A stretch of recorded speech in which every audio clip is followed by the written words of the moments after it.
So here are some tips for your in-person law exams.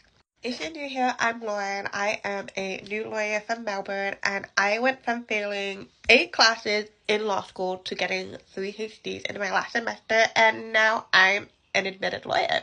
I used to struggle with exams. Like, not just law exams, exams in general. Like, I would get so much anxiety from it. But by my last semester, I was thriving.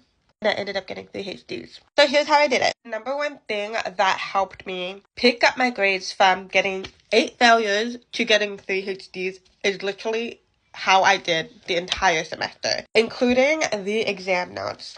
The reason why you want to do them throughout the semester is because during most unis, the time frame between your last class and your last assessment to your first exam is pretty tight. It's not a lot of time. And you actually want to give yourself at least 3 weeks minimum to start preparing for an exam. Yeah, and during that tight time frame, you probably also have some final assessments due as well. You'll be pretty busy. So when you do your exam notes as you go, it will save so much time and stress. I found that it took an extra 30 minutes to create exam notes at the end of every week. So after I've done my readings, after I've watched the lecture, after I've attended the classes, it would take an extra 30 minutes just for me to consolidate all of that information and turn them into exam notes. I'll share with you how they looked like in a bit.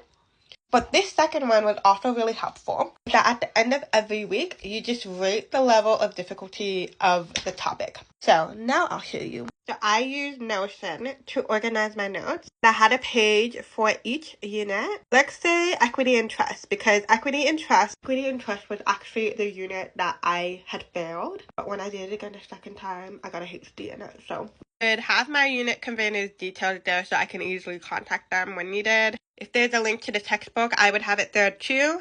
My university used Canvas, so I would just put the link to the Canvas page on there so I can easily access it. So this is how I organize my notes week by week. So as you can see, this is the content for the week. And then this is the part with the level of difficulty. So I would give it a rating, 1 being it wasn't that difficult and 5 being really difficult. Say at the end of week 1, I would rate it on how hard I thought it was. I rated it a 3.